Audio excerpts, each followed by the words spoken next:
Bem-vindos. Hoje a gente vai dar uma olhada num artigo da Revista Oeste. Sabe, o título já é forte. A ruína do consórcio. É um título que chama atenção, né? Totalmente.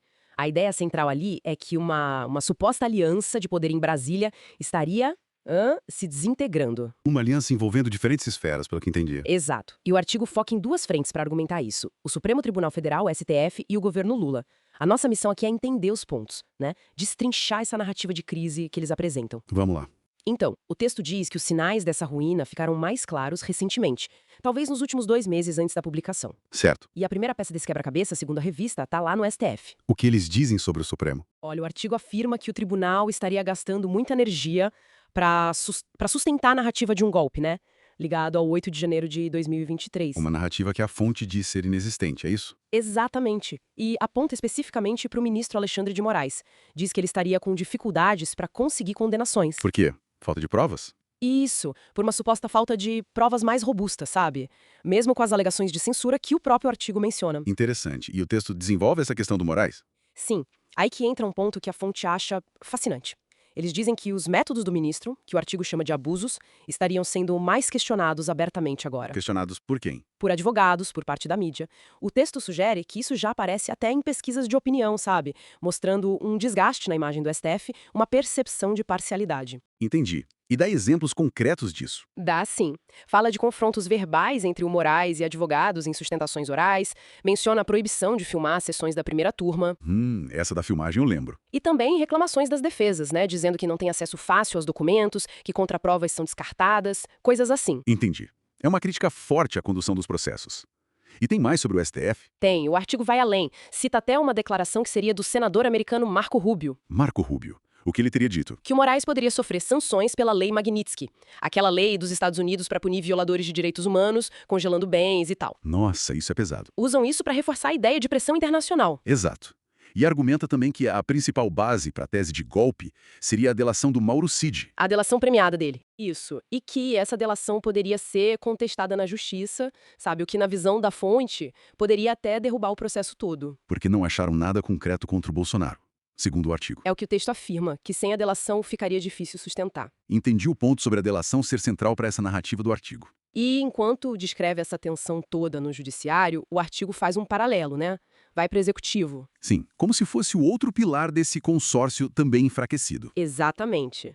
Usa palavras bem duras para o governo Lula, descreve como apodrecido. Apodrecido forte. E qual o argumento principal para isso? O exemplo que eles mais batem na tecla é um escândalo de corrupção no INSS. Aquele das fraudes nos empréstimos consignados. Esse mesmo. A fonte fala em valores bilionários e que o esquema atingiu direto os mais pobres, aposentados, pensionistas. E a crítica é sobre a resposta do governo a isso. O texto critica o que chama de incompetência dos ministros para achar uma solução para devolver o dinheiro e também a comunicação. A comunicação. Como assim? Diz que o governo e o PT falharam na comunicação nas redes sociais para lidar com a crise e que isso trouxe de volta o fantasma da corrupção associada ao partido, sabe? Entendi. Ressuscitou uma imagem negativa. Isso. E não para por aí. As críticas chegam até a primeira-dama, a Janja. Ah, sim. O que falam dela? O artigo cita aquela sugestão controversa que ela teria feito de pedir ajuda para a China para censurar redes sociais aqui. Lembro dessa polêmica. E mais alguma coisa? Sim, a revista também junta críticas sobre as viagens dela, os gastos e uma suposta interferência na agenda do presidente. Diz que isso causa atrito interno. Dentro do governo? É o que o texto alega, que gera ruído sobre o papel institucional dela. Ok. Então temos críticas ao STF e ao governo. Como eles conectam isso tudo? Bom, aí o artigo começa a olhar para o futuro político da esquerda. Levanta a questão.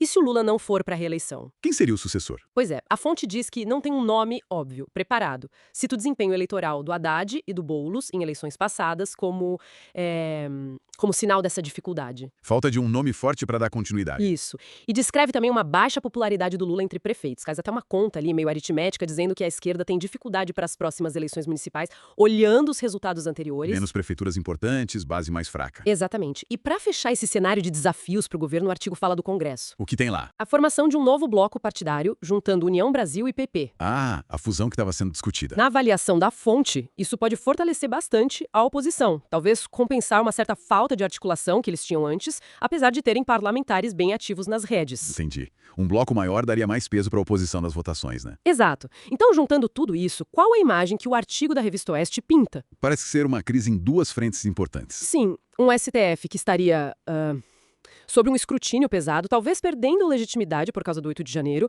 e do outro lado, um governo federal desgastado. Desgastado por escândalos, problemas de gestão, incertezas políticas.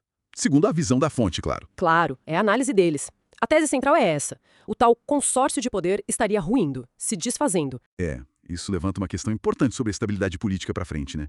Pelo menos na perspectiva que o artigo apresenta. Com certeza. E é interessante como o artigo conclui.